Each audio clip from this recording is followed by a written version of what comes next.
안녕하세요. 문제 해결 능력 네 번째 동영상이고요. 논리 유형에서 조건 추리 유형을 다뤄보도록 하겠습니다. 조건 추리 유형의 기본적인 풀이 방식은 제가 이렇게 글로 적어놨는데요. 여러분들은 간단하게 이 화면에 쓰여 있는 내용을 한번 읽어보시고, 그 다음에 예제 문제 풀이를 통해서 이 글의 내용이 무슨 말인지 이해하시면 될 것 같아요. 무슨 말이냐면, 지금 적혀 있는 이런 풀이 방법은 뭐 일반적으로 조건 추리 유형을 어떤 방향으로 어떤 방식으로 푼다라는 걸 뭐 설명하는 내용인데 뭐 사실 문제에 따라서 풀이 방법이 조금씩 달라지기도 하고 그리고 이렇게 글로써 설명하는 게 아니라 어떤 방식으로 푸는지를 직접 여러분들이 보셔야지 이해가 될 만한 좀 그런 내용이어서 풀이 과정을 좀 직접 보고 그 다음에 한번 다시 보시면 조금 더 이해가 잘 되실 겁니다. 일단은 핵심적인 내용만 설명을 드리면요. 조건 추리 유형은 기본적으로 여러 가지 조건이 이렇게 주어지고 그러한 조건을 모두 만족하는 상황을 찾는 문제예요. 자, 그러다 보니까 문제에 여러 가지 정보가 이제 나올 텐데 그러한 정보들을 간단하게 정리할 수 있는 표를 여러분들이 만드실 수 있어야 되고요. 그 다음에 여러분들은 그 표를 이제 조건을 하나하나 읽어가면서 채워 넣는다 생각하시면 돼요. 자, 다만 표 안에 바로 정리할 수 없는 조건이 있을 텐데 그런 애들은 표에 들어가는 모양대로 최대한 정리를 하고 그 다음에 우리는 그런 여러 가지 정보들을 좀 서로 연관성이 있는 애들을 좀 주의 깊게 보면서 모든 조건을 만족하는 상황을 마지막에 이제 찾는 방식으로 풀게 됩니다. 자, 실제 시험에 나왔던 기출문제 풀이를 통해서 제가 한번 풀이 과정을 바로 보여드리도록 할게요. 네, 자, 한번 풀어보겠습니다. 첫 번째 예제는 가장 기본적인 형태의 조건 추리 유형이라고 보시면 돼요. 어떠한 정보들에 따라서 A부터 H까지 8명의 순서를 결정하는 문제. 뭐 일렬 나열형으로 이렇게 순서를 배열하면 되는 문제거든요. 자, 보겠습니다. 자, 실제 시험에서 어떤 식으로 문제를 푸는지, 어떤 사고 과정을 통해서 문제를 푸는지 알려드리도록 할게요. 자, 일단 문제에서 8명이 등장하고 식사당번 순서를 결정하는 문제라는 걸 파악할 수 있어요. 밑에 나와 있는 선지에서도 누가 몇 번째 식사당번인지만 알면 풀 수 있는 문제다라는 걸 알 수 있죠. 자, 그러면 제가 어떻게 하냐? 8명이니까 순서를 1번부터 8번까지 이렇게 결정하면 될 거예요. 자, 그래서 그냥 생각 없이 번호를 먼저 이렇게 쓰게 되죠.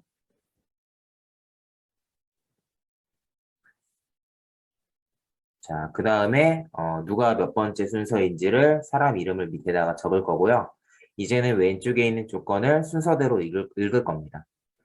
실질적으로 문제풀이에서는 이 조건들 중에 어떤 애가 가장 먼저 적용되고 그 다음에는 어떤 애를 생각해야 되고 이렇게 적용하는 순서라는 게 있을 수 있는데 문제를 푸는 사람 입장에서는 어떤 조건부터 적용될지 알 수 없잖아요. 그렇기 때문에 그냥 순서대로 일단 본다고 생각하시면 돼요. 자, 볼게요. 자, 첫 번째 조건. 자, 이 세 명은 순서에 상관없이, 순서는 모르지만, 어쨌든 연속으로 식사당번 한다는 이야기였고, 그러면 저는, 이렇게 세 명을 묶어 놓습니다. 자, 어디에 들어갈지 몰라도 이렇게 세 명은 묶여 있다라는 거죠. 두 번째 조건. A와 F는 한 칸 띄고 이렇게 들어가고요. 중간에 한 명 들어간다는 얘기인데, 얘는 문장으로서 기억을 해도 좋지만, 이 표 안에 들어가는 모양을 기억해도 좋아요. 자, A와 F는요, 누군가가 어디 들어가면 중간에 한 명이 이렇게 끼고, 자, 그 다음에 들어갈 겁니다. 또 하나가. 자, B와 D도 마찬가지예요. 자, 얘네 같은 모양이니까 같이 적어 놓고요. 그 다음, 네 번째 조건 보시면 C와 E 사이에는 4명이 있다고 합니다. 자, 그럼 마찬가지로 C와 E도 표 안에 들어가는 모양대로 이렇게 중간에 4명이 들어간다. 대충 정리하면 돼요. 자, 그 다음에 다섯 번째. F와 G는 B보다 먼저. 그러면 이 표 안에 F와 G가 좀 왼쪽에 들어갈 거고, B보다는 왼쪽에, 그리고 B가 얘네보다 오른쪽에 들어가겠죠. 자, 그 방향을 조금 체크해 놓고요. 6번. 자, F는 네 번째, H는 마지막. 자, 이렇게 들어가요. 자, 이 다음이 이제 중요한데요. 여기에선 이제 어떤 조건부터 체크하는 게 좋을지를 잘 결정하셔야 돼요. 대개 이런 문제가 처음에 어떤 조건을 정리할지, 어떤 조건을 기준으로 문제를 풀지 따져볼지 이런 생각을 잘 하셔야 풀이 시간이 단축된다 보시면 됩니다. 일반적으로 이렇게 많은 정보를 담고 있는 애, 그리고 지금 여기에 나와 있는 이 A, B, C가 보시면 다른 조건에도 전부 다 들어가 있죠. 다른 조건과의 연관성이 이렇게 많은 애들.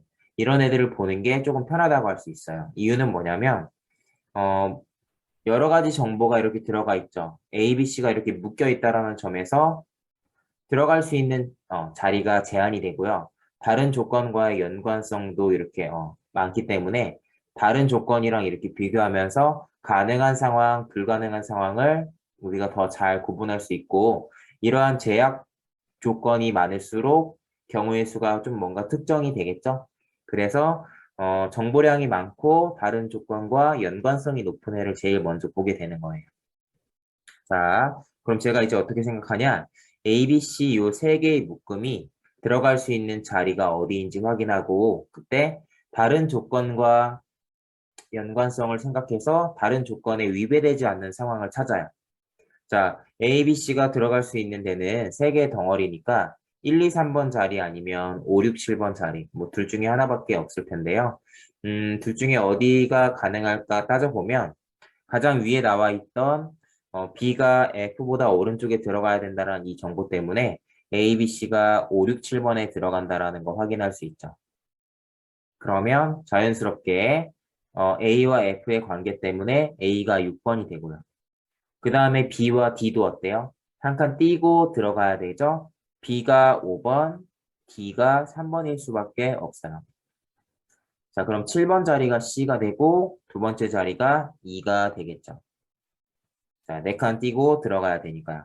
그럼 남아있는 사람이 한 명밖에 없으니 자, 그 사람이 바로 G가 되겠네요. 그래서 A부터 H까지 8명의 식사당번 순서를 이렇게 알아낼 수 있었고요. 비교적 한 번에 정리가 되는 문제였고 여러분들은 채용 필기 시험에서는 이 정도 수준의 문제, 지금처럼 한 번에 깔끔하게 정리할 수 있을 이런 수준의 문제는 웬만하면 좀 맞고 넘어가셔야 됩니다. 조건 추리 유형은 좀 문제 유형이 좀 뻔하기 때문에 다양한 문제풀이를 통해서 연습이 가능한 유형이고요. 지금처럼 간단하게 정리하는 방식이나 어떤 조건부터 적용할지 체크하는 거, 뭐 그런 부분만 연습이 되면 될 것 같아요. 자, 정답이 뭘까요? 옳은 것은 정답은 4번이 되겠네요. D 앞에는 2명의 식사당번이 있다. 맞죠? 자, 넘어가도록 하겠습니다. 예제 문제를 하나 더 풀어볼 건데요. 이것도 마찬가지로 기출 문제고, 요 유형이 조금 더 뭐 까다로울 수 있는데, 앞서 설명드린 방식대로 한번 풀어볼게요. 자, 여러분들도 그 순서를 기억하고 잘 따라와 보세요. 일단 문제랑 선지를 좀 빠르게 훑어보면서 어떤 정보를 정리해야 하는지 확인하는 거예요. 일단 저 같은 경우는 문제 부분에서 등장인물이 4명이라는 거 확인하고 선지에서 이 사람들의 이름과 넥타이 색깔, 그리고 누가 누구보다 앞에 서 있는지 뒤에 서 있는지 뭐 이러한 정보를 정리해야 되는구나 확인했습니다. 여러 가지 항목을 정리해야 하는데 일반적으로 순서가 언급되어 있는 경우에는 저는 뭐 순서를 항상 기준으로 정리를 하거든요. 그게 조금은 이제 다른 방식으로 정리할 때보다 좀 편하더라고요. 여러분들도 여러분들이 편한 방식을 찾길 바라겠어요.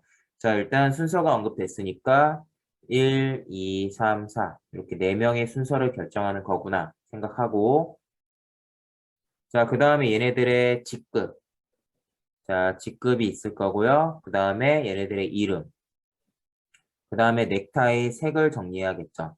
자, 이러한 정보를 정리해야겠다 생각했어요. 첫 번째 조건은 등장인물에 대한 정보니까 그냥 넘어가면 될 것 같아요. 두 번째 조건은 서대리가 가장 앞에, 대리만 써도 되겠죠? 그 다음에 우진이가 가장 뒤에 있답니다. 우라고만 쓸까요? 자, 그 다음에 진욱이는 보라색, 빨간색 타일을 한 사람보다 앞에 있대요.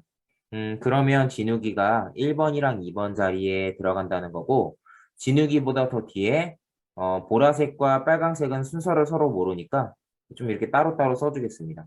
얘네들이 들어갈 수 있다 정도만. 자, 그 다음에 빨간색 타일을 한 사람은 사원이래요.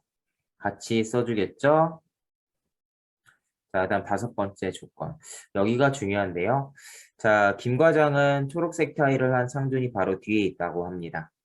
자, 표 안에 바로 넣을 수가 없죠? 그러면 어딘가에 과장이 들어가면 과장보다 한 칸 앞에 초록색 타일을 한 상준이가 있는 거니까 그런 이야기를 좀 같이 표에 들어가는 모양대로 정리한다고 생각하면 지금처럼 될 거고 뒤에 한 명이 더 있겠죠.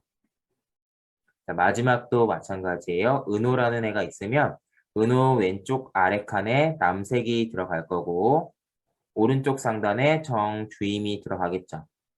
자, 지금처럼 정리할 수 있는데요. 자, 이렇게 정리하고 나서 여러분들은 이렇게 묶여있는 정보를 먼저 보면 돼요. 묶여있는 정보를 보면서 얘네들이 어떤 모양으로 정리될 수 있을지를 이렇게 생각해 보는데 제가 지금 빨간색으로 얘네들이 들어갈 수 있는 모양을 뭐 대각, 윤곽을 표시해 봤거든요. 여러분들은 퍼즐 맞추기를 한다고 생각하면서 이 두 가지 빨간색으로 묶어놓은 퍼즐을 그 위에 있는 표에 넣는다고 생각하시면 되고 얘네 둘이 둘 다 들어갈 수 있는 자리를 생각해 주시면 되겠죠. 그러면 자, 가능한 경우가 지금 제가 표시한 대로 이렇게 들어갈 수밖에 없다라는 게 확인이 되고요. 자, 그러면 이 내용 그대로 정리하시면 됩니다. 자, 그러면 아마도 진욱이가 먼저 정리한 내용이 있으니까 두 번째 자리에 들어가겠죠? 자, 그럼 은호가 세 번째, 남색, 주임. 자, 그럼 세 번째 요 사람이 박사원일 거고요. 사원이 빨강색이라고 했으니까 자, 마지막이 보라색이 되겠네요. 자, 이 문제도 주어진 정보들이 깔끔하게 하나의 경우의 수로 정리가 되었어요. 정답을 찾는다 그러면 옳지 않은 것은 김 과장은 빨간색 타일을 한 사람보다 뒤에 서 있다라고 나와 있는 3번이겠네요. 김 과장은 두 번째 자리고 빨간색 타일을 한 사람은 세 번째 자리니까. 지금처럼 체크해서 3번이 답이다 고를 수 있는 문제였고 자 정리를 하자면 저희가 두 종류의 문제를 풀어봤는데 문제에 주어진 조건이나 그 다음에 상황에 따라서 우리가 만드는 표의 모양도 달라지고 정리해야 하는 조건들도 좀 이렇게 형태가 다르죠. 여러분들이 많은 문제풀이를 통해서 다양한 자료를 다양한 표를 그려가면서 또 다양한 방식으로 정리하면서 풀 수 있었으면 좋겠고 그런 방식이 익숙해지면 뭐 결국에는 문제들이 거의 다 비슷하구나라는 걸 느끼실 수 있을 거예요. 자, 그리고 얘네들은 사실은 조금 어렵게 나올 수도 있는 그러니까 조건에 따라서 문제가 좀 많이 어려워질 수도 있는 유형인데 저희는 지금 경우의 수가 하나로 딱 떨어지는 문제만 풀어봤거든요. 여러분들은 우선적으로 이 정도 수준의 문제를 다 풀 수 있도록 연습을 해야 될 테고 경우의 수가 많은 문제라거나 아니면 정리해야 되는 조건이 많은 그런 문제들은 저희가 심화 문제풀이 시간에 같이 해보는 걸로 하겠습니다. 자, 우선 조건 추리 유형은 여기까지인데요. 지금까지 설명드린 명제 추론 그리고 진실 게임 조건 추리 이 세 가지 유형의 문제들을 여러분들이 연습을 좀 잘 하셔서 높은 정답률을 가져가셨으면 좋겠습니다. 자, 이번 동영상은 여기까지 설명하는 걸로 하겠습니다. 감사합니다.